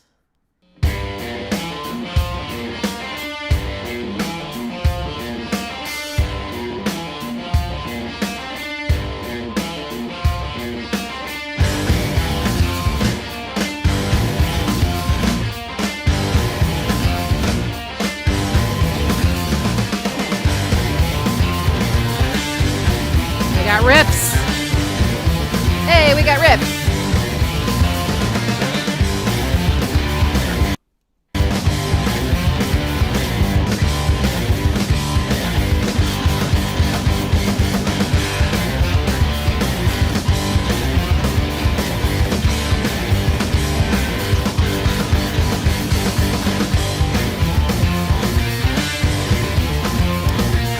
Solid bluesy rock. Everything in unison.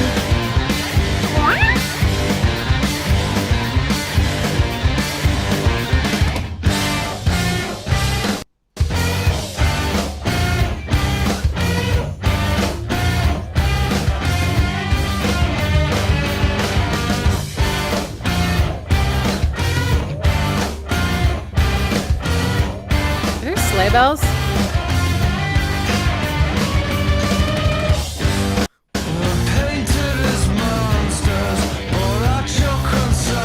God, I don't know why it keeps breaking up. I don't know that it's buffering because it looks like I've got a buffer.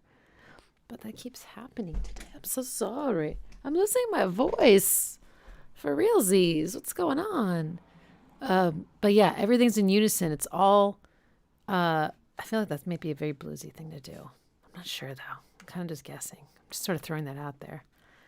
Nice. A lot of tempo changes in that intro. Really throws you. All right, next is the intro to Ski Mask. Testo BC mashup.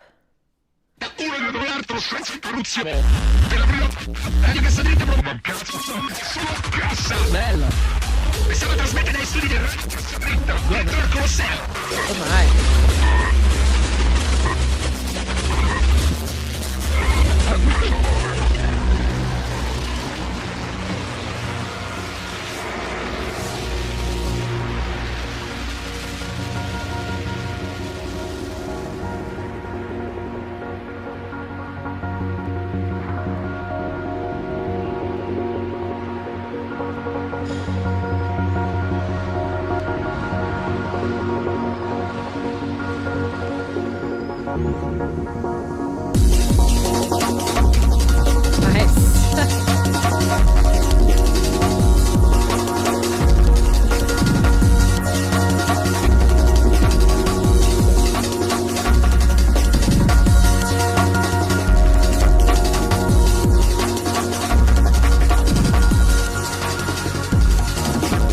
Wow. Okay. Yeah.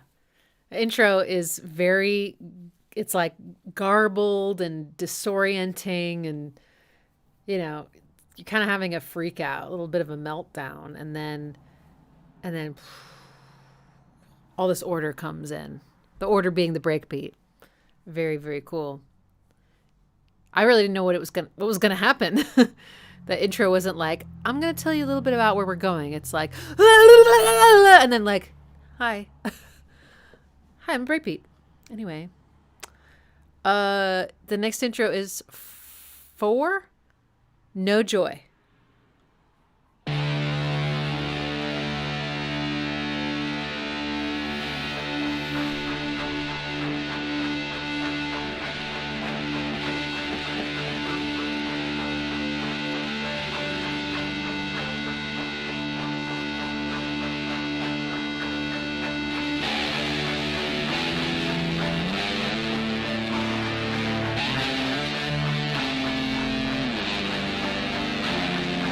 Distortion is delicious.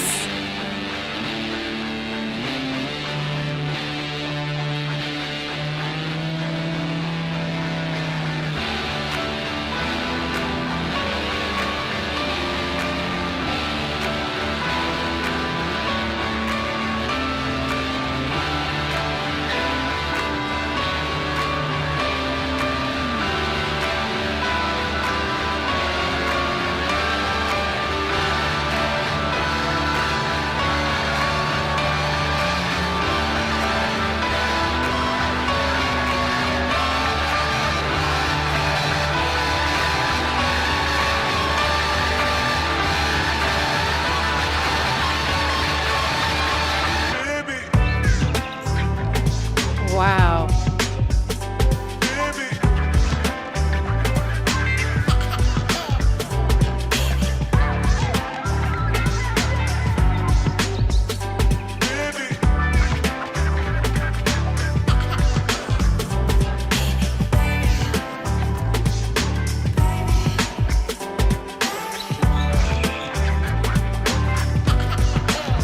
Very cool. I'm really digging this.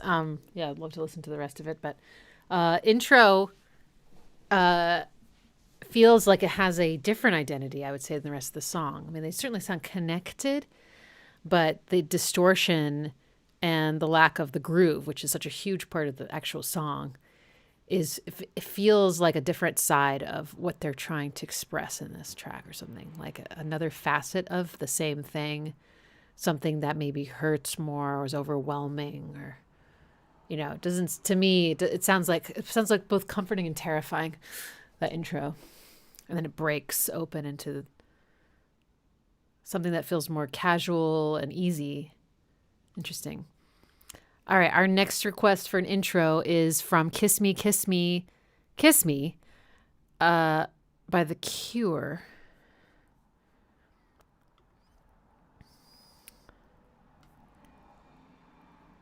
It looks like that's an album. So, is it that you want to listen to the intro to The Kiss? Or can you clarify? Let's see. That's from, that request is from Tiger Tiger. Are you still there? Do you want me to play a specific song intro from this album? Okay, until then, so we'll leave that for now. Let's go to the intro to More, featuring Anderson .Paak by Flying Lotus.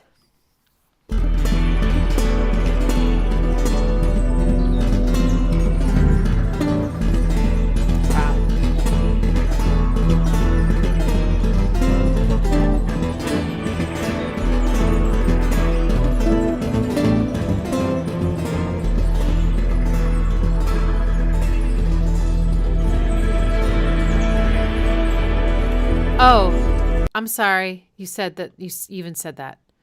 I was rushing. My bad. Wrong version.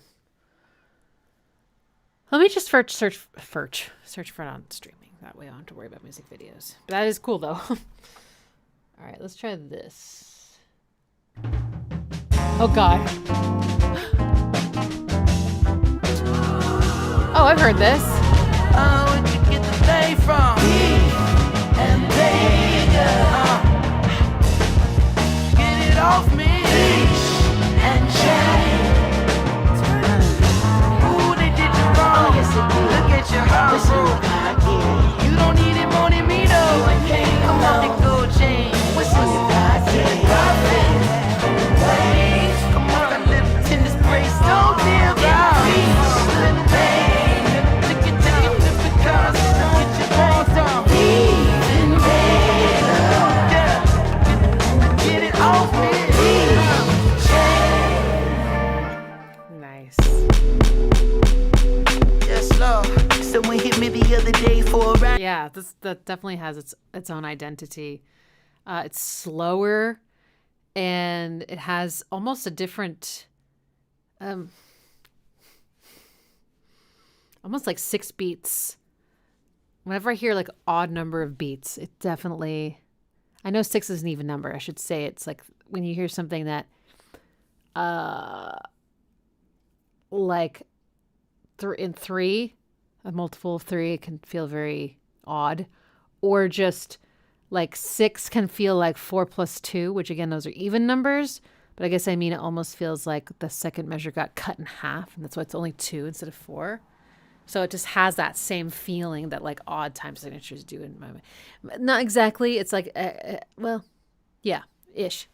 And it has so much more spaciness. It's like the production is way more psychedelic than when the actual track comes in, which is a lot more dry and literal. It's very interesting. All right. The song we're listening to by The Cure is called The Kiss, the intro to the song. Oh, the 80s. Here they are.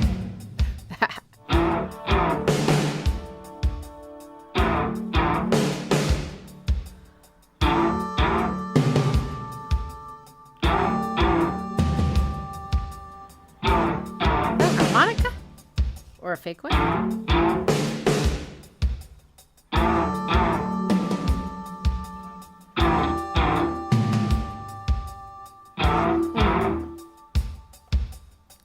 Keyboard.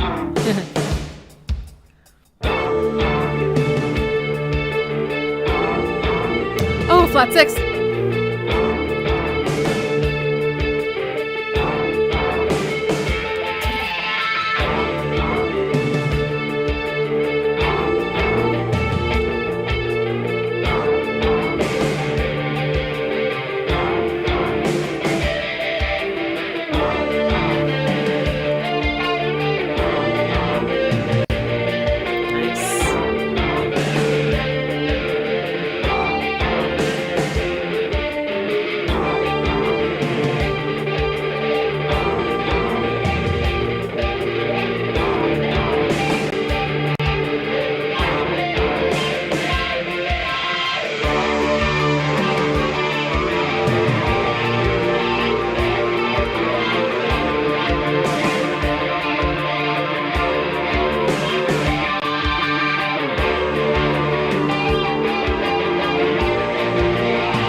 incredible, but it is starting to get into song length. So I think we're gonna have to start doing a time limit for these. I'm gonna try to get to everyone's that's requested so far. I don't know if I can. I do have some. I do have some teach a lesson I have to teach, so I will get to at least a few more. That's actually really beautiful. I love it when they go darker, for sure. Cool drums. Boom, boom. All right, we're gonna listen to the intro to "In the Stone" by Earth, Wind, and Fire. That should be good.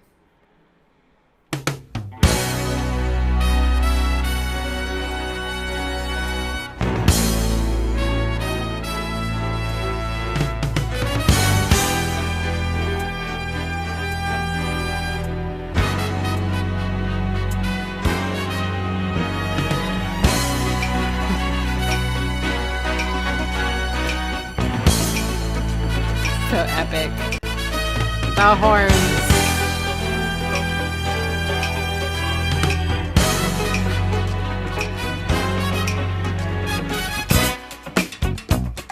Oh, so groovy.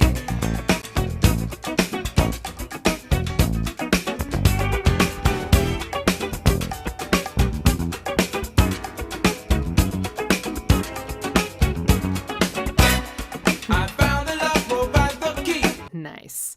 Yeah, that was drama. That was fun though.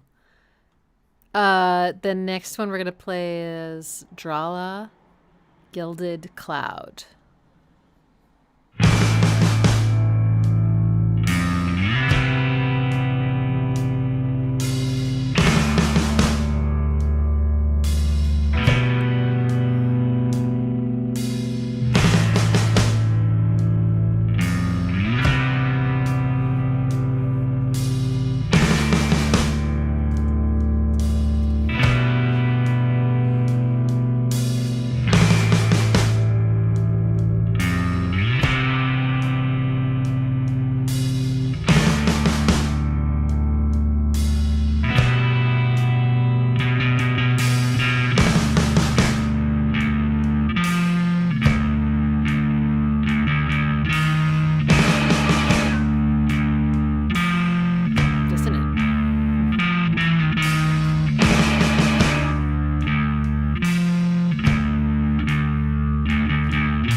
Oof.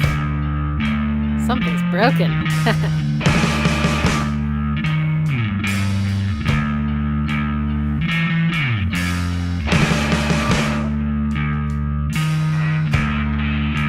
Is this the song? Oh, okay. Okay, that's kind of cool. The intro's halftime. So it's got that trudgy feeling, that love. And then it just is like, actually, no.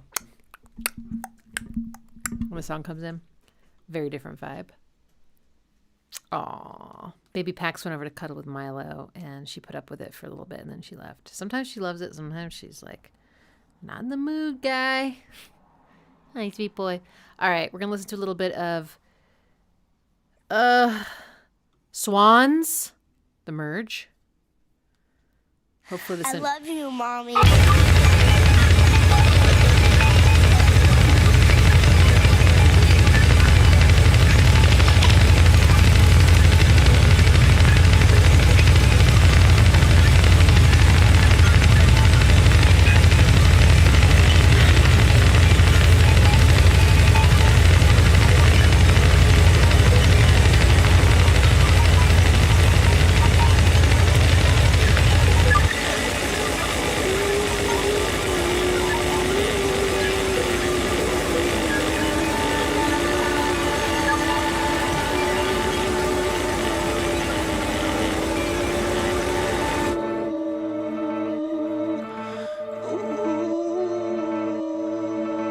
How am I going to know when the intro's over? Is it going to be obvious?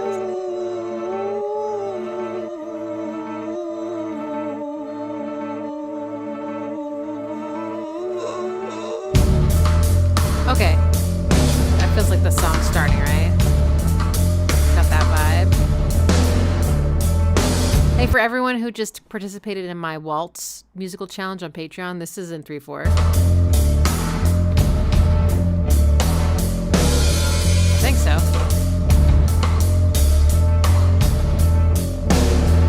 I think, maybe not. It's a little uncertain. Okay, let's do one more, and then I'm gonna have to go. Let's see. Let me see. Okay, 1, 2, and oh, there's only 2 more. Okay, well in that case, let's just do them. There's only 2 more. All right, Cynic, the space for this. Don't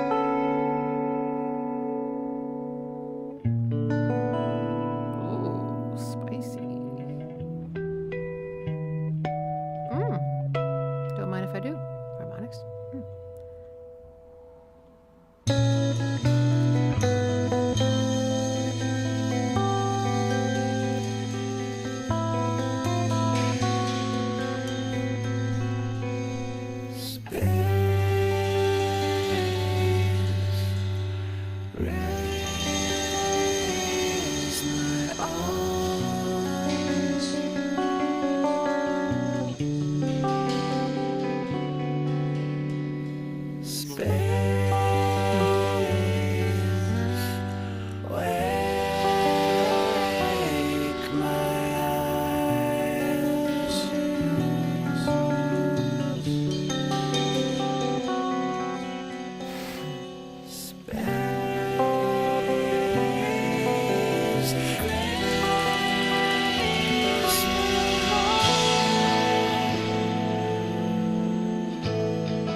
I really like this. I'd like to listen to the whole thing. That's a good intro. For sure. And our last one, it's called After Crying, and I'm not sure how to pronounce it, so I'll just put in the chat.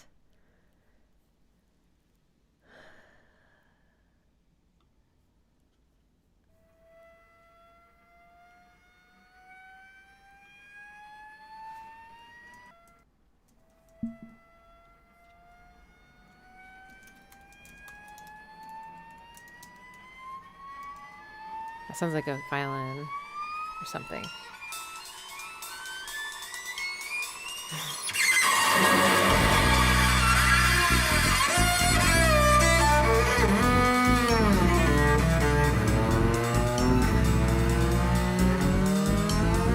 Okay, I've said violin, but then I was like, no, it sounds like a lower instrument, and now it's probably a viola or a cello.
to pretend that was the intro.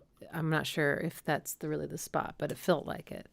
That was gorgeous. More violas, please. All right, I'm going to play like 5 seconds. I'll play like 15 seconds of the intro of In Relief by John Frusciante, and then we'll say goodnight.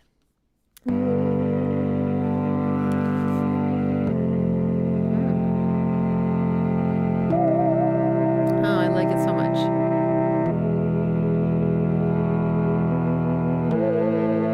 Is that a mellotron? It's gotta be. Okay, play more than 15 seconds. Yeah, didn't warn you to show you my ears.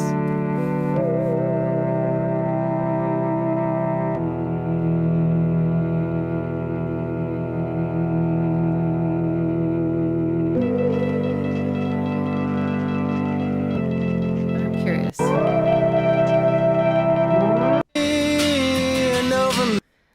Cool. Okay, sorry, we kind of have to fake ears.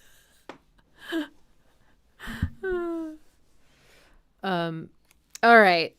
Thank you all so much for bringing these super cool, unique intros. The fiddle is a violin? Oh, okay. Well, it just sounded so robust, and thank you for your donations, helping keep this going. And I will see you next on Sunday. And I think we're doing another Aphex Twin listening party. So more songs there. And then after that, I think I might not be able to do a midweek stream. I've got a lot of teaching and things to do this coming week, this next week, I mean. But I will see you again on the 25th on Sunday, probably a bit earlier in the day than normal, like noon. And maybe we'll do best song or best album intro tracks. That sounds kind of fun. I think we'll do that. Okay, fabulous. All right, my friends, have a beautiful rest of your night or morning or afternoon, wherever you are in the world. Be kind to yourself and each other. Bad shit is happening. It's depressing. All right, I'll see you. Bye.